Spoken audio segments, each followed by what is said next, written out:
Hello everyone and welcome to the next in our series of daily origami for YouTube. Today we're going to continue with our theme of looking at traditional origami, and today we're going to make a mitre, which is like a hat that bishops wear. And this is another fun hat that you can make really like life-size and use newspaper, for example, to make fun hats for make-believe and stuff like that with kids. So it's a fun origami for sure. You do need to use a rectangular piece of paper.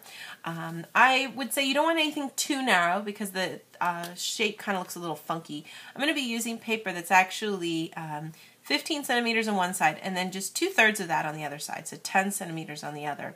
And I'll let you guys know the dimensions of everything when I'm finished to kind of give you an idea. And that way if you're trying to make a specific sized hat, for example for like a doll or for play, then you'll know the size to use. So what I want to do here is with my color side facing down, I'm just going to first fold in half so that I know where my center is. I'm just going to get a good center crease going. And then I'm going to fold it the other way as well. And we're going to keep it folded in half here.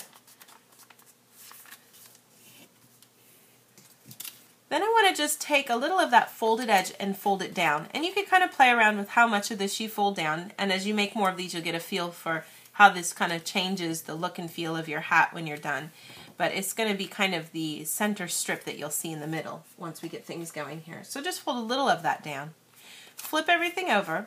And I'm going to take that top edge and roll it down so that it's even with the center that I have here. And you want to try to keep everything nice and straight.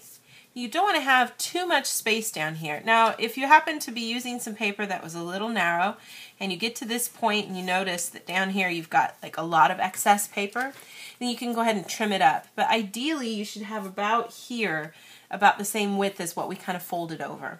Mine's just a tad bit wider, and that's not a problem. But if it was a whole lot wider, then you might want to just trim it off a little bit. So then we've got this whole part here. I'm just going to take the very first layer of paper and fold snug against this edge. And then I'm going to flip it over and fold the other side up too.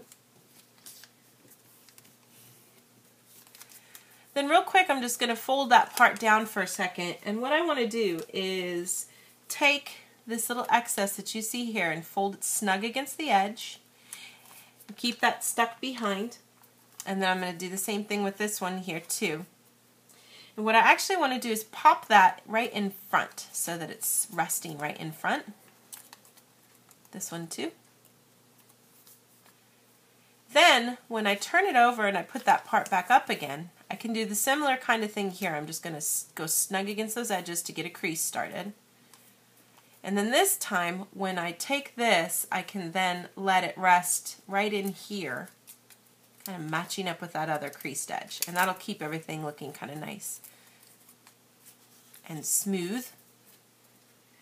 Once I've gotten those two parts folded over, then I'm going to take these tips and tuck them into this little bit of pocket that you see right there. And this is another part where you can kind of play around with how much space you're going to give yourself down here to give you the width of everything. I'm just going to try to fold this up a little bit at a little angle so that it gets snug right with this white paper edge. And then you want to try, of course, to do the same thing for the other side too.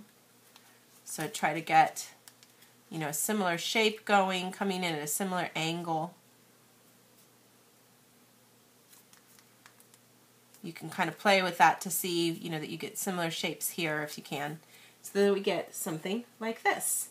And that's your completed mitre. So, in terms of dimensions, I suppose, basically in terms of just as a flat shape, if you're just doing a two-dimensional piece, this is 6 by 5 centimeters.